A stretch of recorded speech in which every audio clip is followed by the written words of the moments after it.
கர்த்தர் இயேசு கிறிஸ்துவின் நாமத்தினாலே உங்கள் அனைவருக்கும் என் அன்பின் வாழ்த்துதலை நான் தெரிவித்துக் கொள்கிறேன். நாம் தொடர்ச்சியாக சில மனிதருடைய வாழ்க்கையை நாம் வேதத்தின் அடிப்படையில் கர்த்தர் அவர்களை குறித்து கொடுத்த சாட்சி எப்படிப்பட்டது என்று சொல்லி அதன் அடிப்படையில் நம்முடைய வாழ்க்கை எப்படி அமைய வேண்டும் என்று சொல்லி நம்ம தியானித்து கொண்டு வருகிறோம். இன்றைக்கும் நம்ம பார்க்க போகிற ஒரு மனிதர் யார் என்று சொன்னால் புதிய ஏற்பாட்டில் பவுல் அப்போஸ்தலனை குறித்து நம்ம பார்க்க போகிறோம். கர்த்தர் இந்த நாளிலும் பவுலின் வாழ்க்கையை குறித்து நம்மளோட வாழ்க்கையில் கர்த்தர் அநேக காரியங்களை செய்வதற்கு அவர் சுத்தமாக இருக்கிறார். வேதத்தில் வாசிக்கிறோம், அப்போஸ்தலரின் நடபடிகள் 9ஆம் அதிகாரம் 15-16 சொல்கிறது, அவன் ராஜாக்களுக்கும் புறஜாதிகளுக்கும் இஸ்ரவேல் புத்திரருக்கும் என் நாமத்தை அறிவிக்கிறதற்காக நான் தெரிந்து கொண்ட பாத்திரமாயிருக்கிறான். என் நாமத்தின் நிமித்தம் அவன் எவ்வளவாய் பாடுபட வேண்டும் என்று சொல்லி நான் அவனுக்கு அறிவிப்பேன் என்கிறார். சவுல் பவுலாய் மாறினான். ஒருவேளை நம்ம அப்படி தான் சொல்லுவேன், ஒருவேளை அது ரெண்டும் ஒரே அர்த்தம் உள்ளது என்று தான் சொல்கிறார்கள். கிரேக்க பதம் எபிரேய பதத்தில் 2 ஒன்று என்று சொல்லி இந்த சவுலை அழைக்கும் போது கர்த்தர் அவனை குறித்து ஒரு காரியத்தை சொல்கிறார். அவன் நான் தெரிந்து கொண்ட பாத்திரம், எனக்காக நான் தெரிந்து கொண்ட பாத்திரம். இன்றைக்கு என்னையும் உங்களையும் கர்த்தர் தெரிந்து கொண்ட பாத்திரமாய் வைத்திருக்கிறார். அவருக்காக நாம் தெரிந்து கொள்ளப்பட்டவர்கள். வேதம் சொல்கிறது, கர்த்தர் நம்ம அழைத்திருக்கிறார். அழைத்தது மட்டுமல்ல, தெரிந்து கொண்டிருக்கிறார். எதற்காக தெரிந்து கொண்டிருக்கிறார்? அவருடைய குமாரின் சாயலுக்கு ஒப்பாக நாம் மாற வேண்டும் என்று அழைத்தார், தெரிந்து கொண்டார், நீதிமான்களாக்கினார். அவருடைய குமாரின் சாயலுக்கு ஒப்பாக நம்மை மாற்றியும் இருக்கிறார். இந்த அழைப்பு என்பது வெறுமையாய் வருவதல்ல. இதெல்லாம் பார்க்கிறோம். தாயின் கர்ப்பத்தில் உருவாகும் முன்னே நான் உன்னை தெரிந்து கொண்டேன் என்று சொல்கிறார். தாயின் கர்ப்பத்தில் உருவாகிறதுக்கு முன்பாக, உலக தோற்றத்திற்கும் உலகம் உண்டாவதற்கு முன்பாகவே கிறிஸ்துவிற்குள் நம்மை தெரிந்து கொண்ட தேவன் என்று வேதம் சொல்கிறது. அப்போ நம்ம ஒவ்வொருவரையும் கர்த்தர் தெரிந்து கொண்டிருக்கிறவர். ஏதோ ஒரு நோக்கத்துக்கெல்லாம் அவருக்காக தெரிந்து கொண்டிருக்கிறார். நம்ம தான் அதை உணராமல் இருக்கிறோம். தற்செயலாக நாம் கர்த்தருடைய பிள்ளைகளாய் மாறவில்லை. அவர் நம்மையில் ஒரு நோக்கம், உலகம் தோன்றுவதற்கு முன்பாக ஒரு நோக்கத்தை வைத்திருக்கிறார். அப்படியே தாயின் கர்ப்பத்தில் உருவாகுவதற்கு முன்பாகவே நம்மையில் கர்த்தர் ஒரு நோக்கத்தை வைத்து தான் நம்மை தெரிந்து கொண்டிருக்கிறார். இந்த சவுலை எப்படி அவர் அழைத்தார் என்பது நமக்கு தெரியும். தமஸ்கு பட்டணத்துக்கு போய் கொண்டு இருக்கிறான். எருசலேமிலிருந்து ஒரு லெட்டரை வாங்கிட்டு போகிறான். தேவனுடைய பிள்ளைகளை எப்படியாவது கொலை செய்யணும். இயேசுவை யாரெல்லாம் இயேசுவை அறிக்கை பண்ணுகிறார்களோ அவளை கொலை செய்யணும்னு சீறிட்டு போகிறான். எது சீரும்? பாபமாலி சீறிட்டு போகிறான். அதுக்கு அதிகாரம் வேண்டுன்ட்டு அங்கே ஒரு லெட்டரையும் வாங்கிட்டு போகிறான் தமஸ்குவுக்கு நேராக. போகும்போது தான் கர்த்தர் அவனை சந்திக்கிறார். வானத்திலேருந்து ஒரு பெரிய ஒளி தோன்றுகிறது. கீழே விழுகிறான் அவன். ஒரு சத்தம் கேட்கிறது, சவுலே சவுலே, நீ ஏன் என்னை துன்பப்படுத்துகிறாய்? ஏன் துன்பப்படுத்துகிறான்? உடனே அவன் கேட்குறான், ஆண்டவரே நீர் யார்? ஆண்டவர் சொல்கிறார், நீ துன்பப்படுத்துகிற இயேசு நானே. முள்ளில் உதைக்கிறது உனக்கு கடினமா? உடனே அவன் சொல்கிறான், ஆண்டவரே நான் என்ன செய்ய சித்தமாக இருக்கிறேன்? ஆண்டவர் சொல்கிற, எழும்பு, பட்டணத்துக்குள்ளே போ, நீ என்ன செய்யணுமோ அது உனக்கு சொல்லப்படும். எவ்வளோ அருமையான ஒரு என்கவுண்டர்! இயேசு கிறிஸ்துவோடு அவனுக்கு ஒரு என்கவுண்டர் நடக்கிறது. தமஸ்குவின் வீதியில் அவனுக்கு நடக்கிறது. அவங்க பாருங்க, அதுக்கு முன்தான் கொஞ்ச நாளைக்கு முன்பாக தான் இரத்த சாட்சியாய், முதல் இரத்த சாட்சியாக மரித்த ஸ்தேவான், இயேசு கிறிஸ்துவின் நாமத்து நிமித்தம் ஸ்தேவான் கல்லெறியுண்டு கொல்லப்படுகிறார். சவுல் வாலிபன், எல்லாரும் சேர்ந்து பெரிய பெரிய கல்லெல்லாம் மேலே எறிகிறாங்க. அவன் அப்படியே மரித்து போகிறான். மரிக்கும்போது அவன் ஒரு அழகான வார்த்தை சொல்கிறார். ஸ்தேவான் சொல்கிறார், ஆண்டவரே இந்த இரத்தப்படியே இவங்க மேலே சுமத்ததாயிரும். அதுக்கு முன்னாடி சொல்ல, நான் வானத்தை பார்த்து சொல்கிறார், இயேசு கிறிஸ்து நிற்கிறத பார்க்கிறேன். பிதாவின் வலது பார்த்ததில் இயேசு கிறிஸ்து எழும்பி நிற்கிறத பார்க்கிறேன். ஸ்தேவானை வரவேற்கும்படியாய் சாந்தமாய் அவர் அப்படியே மரித்து போகிறார். யாரெல்லாம் கல்ல இருந்தாங்களோ அந்த சாட்சிக்காரர்களே, வஸ்திரத்து இந்த சவுல், வாலிபனாக இருக்கிற சவுல் தான் அதை காவல் காத்து கொண்டிருந்தான் என்று வேதம் சொல்கிறது. ஸ்தேவானுடைய இரத்த சாட்சியின் மரணத்தை பார்த்தவர் தான் சவுல். ஆனாலும் அவருக்கு ஒரு அந்த பக்தி வைராக்கியம், யூத மார்க்கத்தின் பக்தி வைராக்கியம், இயேசுவை மேசியா என்பதை அவர் ஏற்றுக்கொள்ளவே முடியாதவர்களால். யெகோவா தேவன், பிதாவாகிய தேவன், அவங்க நினைச்சிட்டு இருந்தால் இன்னொரு மேசியா தான் இனிமேதான் வரப்போகிறார் என்று சொல்லி அவங்க ராஜாவாய் வருவார் என்று நினைத்தாங்க. ஆனால் அவர் ஏழையாய் கண்ணியின் வயிற்றில் வந்து படுத்து எல்லா வேதமும் அவர்களுக்கு தெரியும். ஆனால் அவரால் இயேசுவை தேவனாய் ஏற்றுக்கொள்ள முடியலை. யாரெல்லாம் இயேசுவின் நாமத்தை அறிக்கையிட்டாங்களோ அவங்களாம் கொலை செய்யும்படி எழுப்பினார்கள். அதில் ஒருவன் தான் சவுல். அதுக்கு தான் நிருபங்களை கேட்டு வாங்கிட்டு போகிறாரு கொலை செய்கிறதுக்கு, அவங்கள கஷ்டப்படுத்துவதற்கு, துன்பப்படுத்துவதற்கு, ஏதோ ஒரு விதத்தில் அவங்கள சித்திரவதை செய்யணும். இன்றைக்கு அநேக உலக நாடுகளில் பார்க்கிறோம் அல்லவா, இயேசு கிறிஸ்துவின் நாமத்தின் நிமித்தம் எத்தனை பேர் கொல்லப்படுகிறார்கள், இரத்த சாட்சிகளாய் மரிக்கிறார்கள் அல்லவா. இன்னும் எத்தனை பேர் காவலில் வைக்கப்பட்டிருக்கிறார்கள். அவருடைய விசுவாசம் காக்கப்படும்படியாக ஜெபிக்க வேண்டிய நம்முடைய கடமை அல்லவா. அப்படிப்பட்ட சவுலை தான் கர்த்தர் சந்தித்தார். ஆனால் சவுலை குறித்து ஒரு காரியம், முதலாவது ஒரு காரியம் கேட்கிறாரு. சவுளை, சவுளை, நீ ஏன் என்னை துன்பப்படுத்துகிறாய்? சத்தம் கேட்டோன்னே, ஆண்டவரே நீர் யார்? இன்றைக்கி அநேக கிறிஸ்தவங்களுக்கு கூட இயேசு யார் என்று தெரியலை. பிறந்ததுலேருந்தே கிறிஸ்தவர்களாக இருக்கிறதுனால அவங்க கிறிஸ்தவங்களாக இருக்கிறாங்க. ஆனால் ஆண்டவருக்கும் அவர்களுக்கும் எந்த தொடர்பும் கிடையாது. பேர் கிறிஸ்தவர்கள், ஆலயத்துக்கெல்லாம் போவாங்க. ஆனால் ஆண்டவரை பற்றி கேட்கவோ, அறிந்து கொள்ளணுமோ, ஆழமாய் சிந்திக்கணுமோ அந்த எண்ணமே அவங்களுக்கு கிடையாது.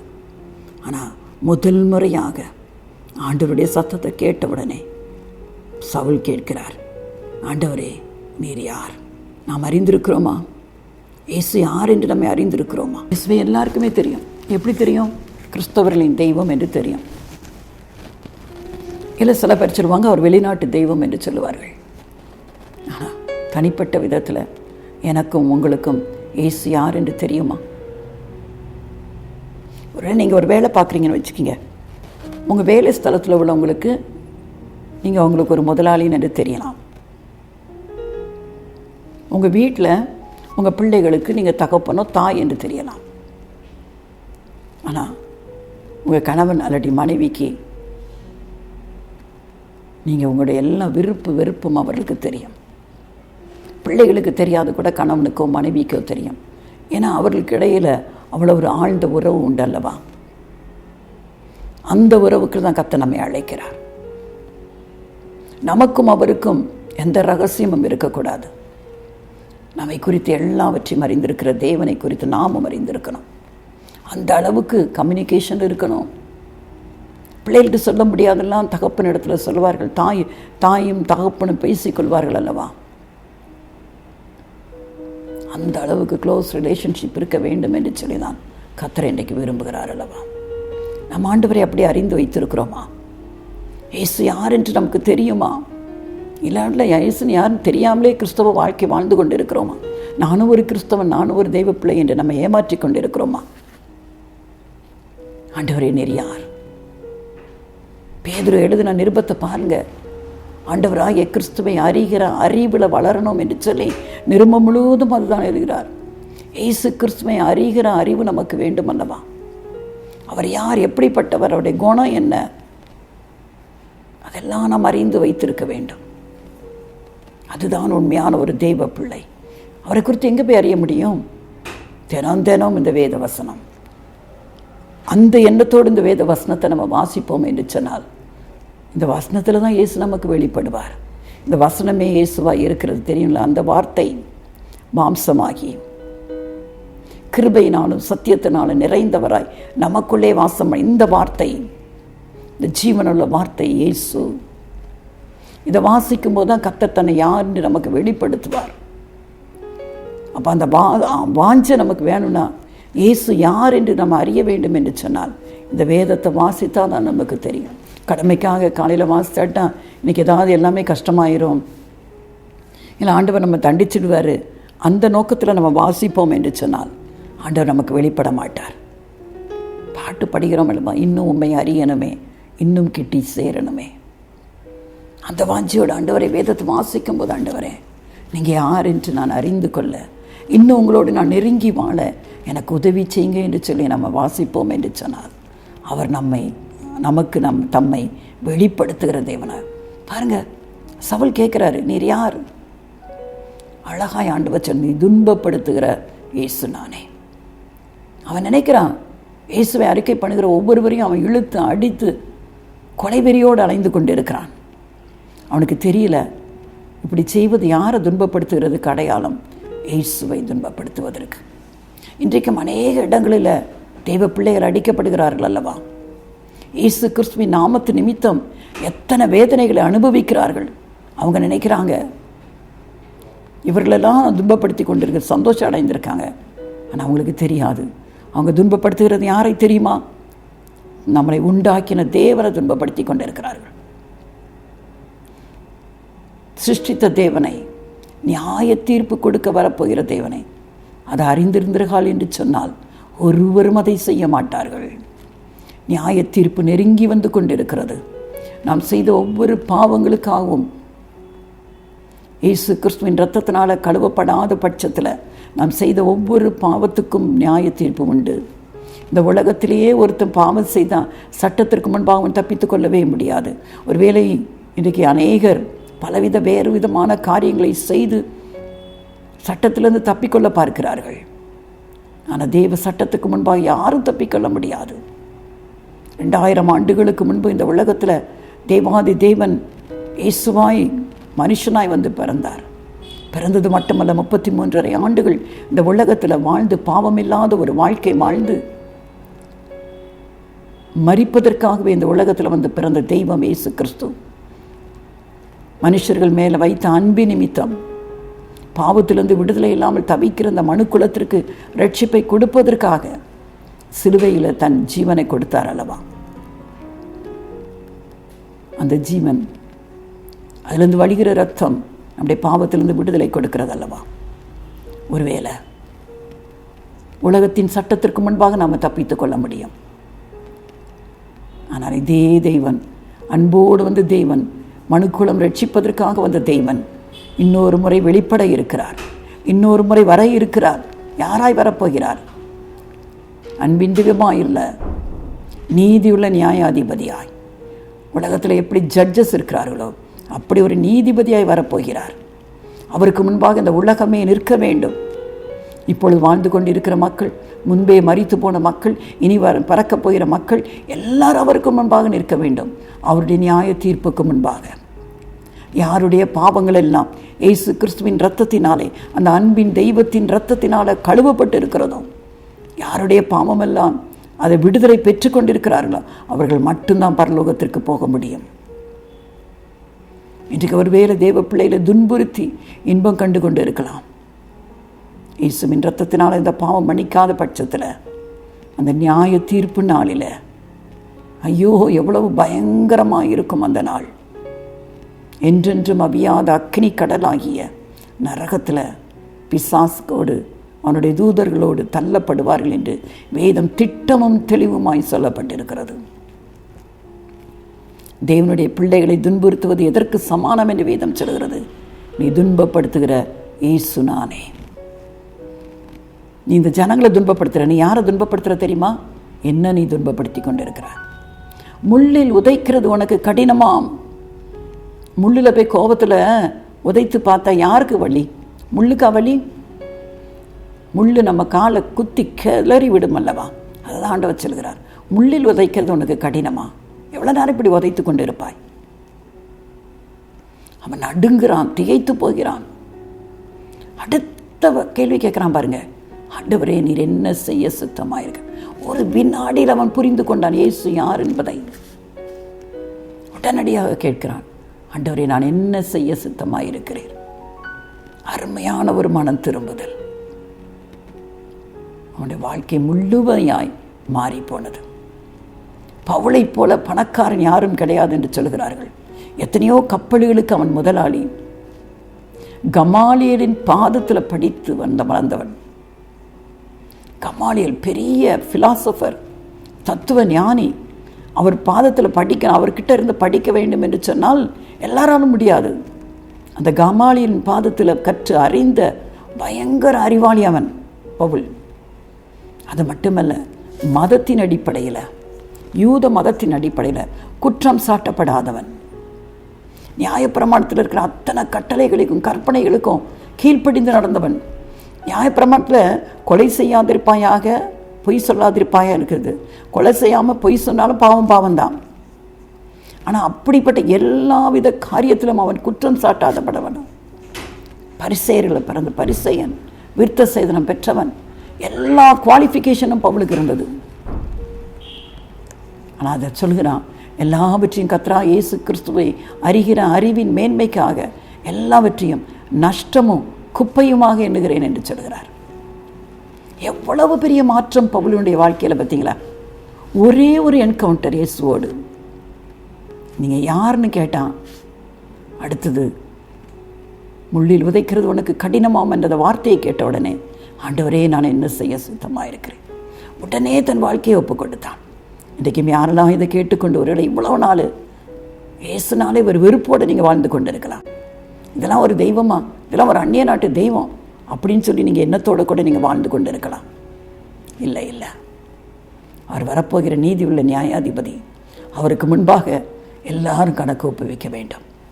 அவருடைய கோபத்திற்கு முன்பாக நாம் தப்பிக்கொள்ள வேண்டும் என்று சொன்னால் இன்றைக்கே நம்முடைய வாழ்க்கையை அவருக்கு ஒப்பு கொடுப்போம். எப்படி அந்த சவுல் ஒரு நிமிடத்தில் அவனுடைய வாழ்க்கை தலைகீழாய் மாறி போனது. ஒரு நொடியில் ஆண்டவர் சந்தித்த உடனே அவனுடைய வாழ்க்கை மாறினது. இன்றைக்கு இந்த வார்த்தை உங்களை நோக்கி கொண்டிருக்கிறது. இன்றைக்கு தான் ரட்சணிய நாள். இதனால் தள்ளி போட்டுறாதீங்க. இன்றைக்கு உங்கள் வாழ்க்கையை ஒப்பு கொடுங்க. கர்த்தர் உங்களை தேடிக்கொண்டு இருக்கிறார். நீங்கள் அவரால் தெரிந்து கொள்ளப்பட்ட பாத்திரம். நீங்கள் அவருக்காக நிற்க வேண்டும் என்று சொல்லி கர்த்தர் விரும்புகிறார். அவனுக்கு பெரிய ஒரு அசைன்மெண்ட் கொடுக்கப்பட்டது. ராஜாக்களுக்கும் இஸ்ரவேல் புத்திரருக்கும் புறஜாதிகளுக்கும் என்னை குறித்து சொல்லணும்னு நான் அவனை தெரிந்து கொண்டு இருக்கிறேன் என்று கர்த்தர் சொல்கிறார். இன்றைக்கு கர்த்தர் உங்களை தெரிந்து கொண்டிருக்கிறார். உங்கள் நிமித்தம் கர்த்தர் அநேகரை கர்த்தரண்டை வழி நடத்தும்படியாய், இயேசுவை குறித்து அவர்கள் அறிந்து கொள்ளும்படியாய், இயேசுவின் அன்பை அவர்கள் விளங்கி கொள்ளும்படியாய், கடைசி நாட்களில் வரப்போகிற தேவனுடைய நியாய தீர்ப்புக்கு ஒவ்வொருவரும் தப்பித்துக் கொள்ளும்படியாய் உங்களை கொண்டு அநேகரை சந்திக்க கர்த்தர் ஆவலோடு இருக்கிற இந்த தருணத்தை தயவு செய்து தள்ளி போட்டு விடாதீர்கள். அவரை மட்டும் வெறுத்து விடாதீர்கள். அவர் வேண்டாம் என்று உதறி தள்ளி விடாதீர்கள். பெரிய ஒரு சந்தர்ப்பம் உங்களுக்கு கொடுக்கப்பட்டிருக்கிறது. பெற்றுக்கொள்ளுங்க. கர்த்தர் உங்களை அவருக்கு ஒப்பு கொடுப்பீர்கள் என்று சொன்னார். இன்றைக்கி இந்த வேதத்தில் எத்தனை நிருபங்கள் இந்த பவுலினால் எழுதப்பட்டிருக்கிறது. அவர் கூடயே இருந்த சீஷர்கள் கூட ஒவ்வொன்றில் கூடி பண்ண 2-3 தான் எழுதினாங்க. 13 நிருபங்களை இந்த பவுலின் கையினால் எழுத வைத்தார் அல்லவா? அவரவாய் கர்த்தரை நேசிக்க ஆரம்பித்தார். அவர் சொல்லுகிறார், எந்த சூழ்நிலையும் இயேசுவின் அன்பை விட்டு என்னை பிரிக்க முடியாது. இயேசு கிறிஸ்துவின் நாமத்து நிமித்த எத்தனை பாடுகளை சகித்தார் அவர்.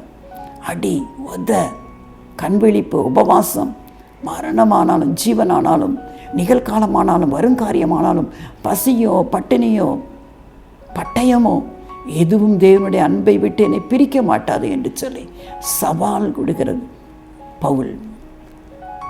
அந்த அளவுக்கு எவ்வளவு இயேசுவை வெறுத்த சவுல் அவ்வளவாய் தன்னுடைய தலை சிறைச்சேதம் பண்ணப்படக்கூடிய அளவுக்கு தன் ஜீவனையும் இயேசு கிறிஸ்துவுக்காக ஒப்பு கொடுத்த ஒரு அருமையான பவுல். எவ்வளோ பெரியவர் வாழ்க்கை, அவருடைய வாழ்க்கை. இன்றைக்கும் அவர் இந்த வேதத்தில் எழுதி வைத்திருக்கிற வார்த்தைகள் நம்மோடு பேசி கொண்டிருக்கிறது அல்லவா? கர்த்தருக்காக எல்லாவற்றையும் அற்பமாக எண்ணினவது மட்டுமல்ல, சொல்லுகிறார், நல்ல போராட்டத்தை போராடினேன், ஓட்டத்தை முடித்தேன், விசுவாசத்தை காத்துக்கொண்டேன், இது முதல் நீதியின் கிரீடம் எனக்காக வைக்கப்பட்டிருக்கிறது. நாம் சொல்ல முடியுமா? வாழ்க்கையில் ஒரு நல்ல போராட்டத்தை போராடி இருக்கிறேன், கர்த்தரை குறித்ததான விசுவாசத்தை காத்துக்கொண்டேன், கர்த்தர் எனக்காக நீதியின் கிரீடத்தை வைத்திருக்கிறார் என்று சொல்லி தைரியமாய் சொல்ல முடியுமா? பின்னானவைகளை முந்தி செய்த எல்லாத்தையும் நான் மறந்துட்டேன். நான் ஓடிக்கொண்டிருக்கிற வாழ்க்கை முன்னானவைகளை நோக்கி ஆண்டவர் எனக்கு எதற்காக அழைத்தாரோ அந்த லெக்கை நான் அடையணும் என்று சொல்லி அதை நோக்கி ஓடிக்கொண்டிருக்கிறேன் என்று சொல்கிறார் அல்லவா. எதெல்லாம் எனக்கு மேன்மையாக இருந்ததோ, என் படிப்பாக இருக்கலாம், அந்தஸ்தாக இருக்கலாம், பணமாக இருக்கலாம், எல்லாவற்றையும் இயேசு கிறிஸ்துவுக்காக குப்பையும் நஷ்டமும் என்று எண்ணுகிறேன் என்று சொல்கிறார். கிறிஸ்துவுக்காக இழந்தவர் யாரும் தரித்திரரானதில்லை என்று வேதம்.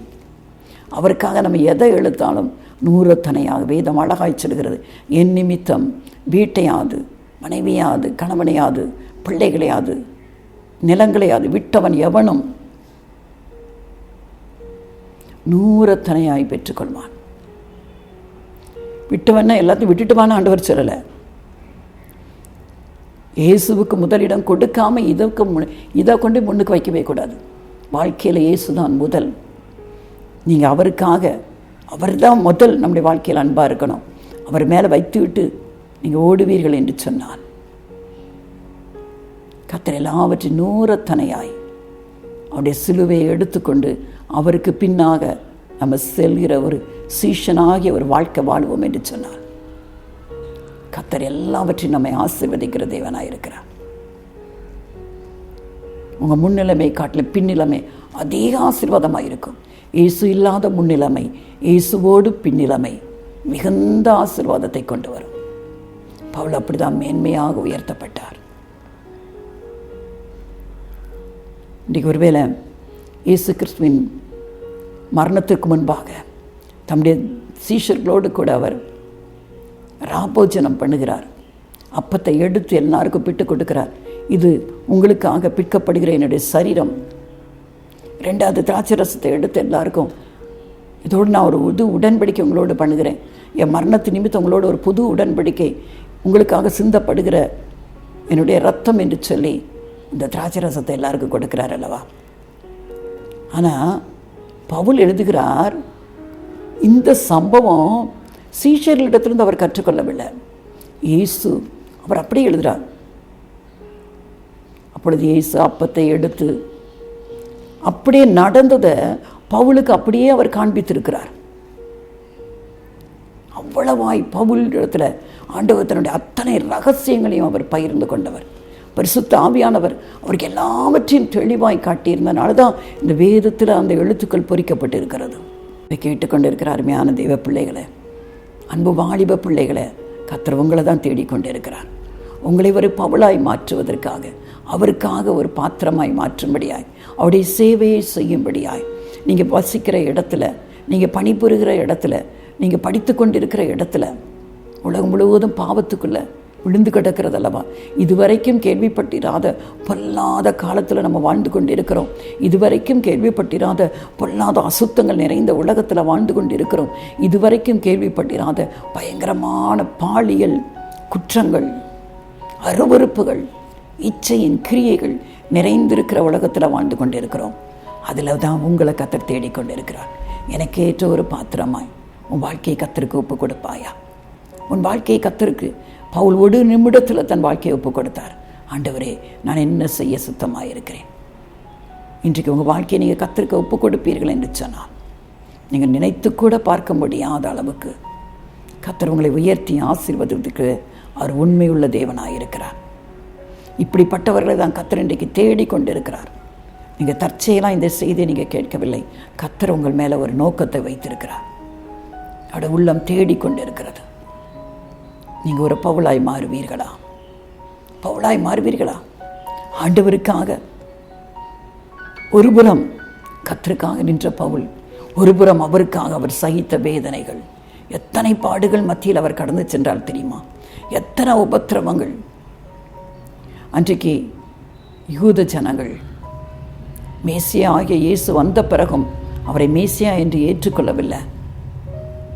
அது நிமித்தம் அநேக உபத்திரவங்களை கொடுத்தார்கள். எத்தனை பேர் இயேசுவை போல சிலுவையில் அறையப்பட்டார்கள். எத்தனை பேர் சிரச்சேதம் பண்ணப்பட்டார்கள்.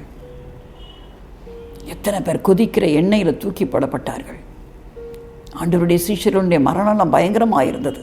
ஆனால் அவர்கள் எல்லாரும் இயேசுவின் பெயர் வைத்த அன்பு நிமித்தம் தங்கள் உயிரை துச்சமாய் மதித்தார்கள். இயேசுவுக்காக வாழ்ந்தார்கள். இயேசுவுக்காக மரித்தார்கள். இன்றும் அவருடைய வாழ்க்கை நம்மோடு பேசி கொண்டிருக்கிறது. அதில் ஒருவர் தான் பவுல் அப்போஸ்தலர். கர்த்தருக்காக ஓடினவர். மேன்மையானது எல்லாவற்றையும் கர்த்தருக்காக நஷ்டமும் குப்பையுமாக என்ன அந்த பவுலை குறித்து தான் சொன்னார், நான் தெரிந்து கொண்ட என் பாத்திரம், நான் தெரிந்து கொண்ட என் பாத்திரம். அவருக்காக தன் வாழ்க்கையை முழுமையாய் அர்ப்பணித்த பவுல் அநேகரை கிறிஸ்துவண்டை வழி நடத்துவதற்கு இன்றைக்கும் அவர் இந்த வேதத்தில் எழுதி வைத்திருக்கிற எழுத்துக்கள் நம்மோடு பேசிக்கொண்டிருக்கிறது அல்லவா. வாலிப வயதில் கர்த்தரை தெரிந்து கொண்டவர். வாலிபம் மாயை என்று வேதம் சொல்கிறது. உன் கண்களின் காட்சியில் நட, உன் இஷ்டத்திற்கு எப்படி வேணால் நட, பிரசங்கியில் பார்க்கிறோம்.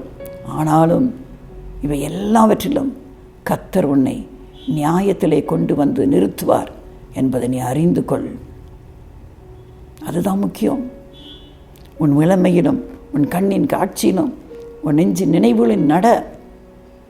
ஆனால் ஒன்றை மட்டும் மறந்து போயிடாத, இது எல்லாவற்றிலும் கர்த்தர் உன்னை நியாயத்தில் கொண்டு வந்து நிறுத்துவார்.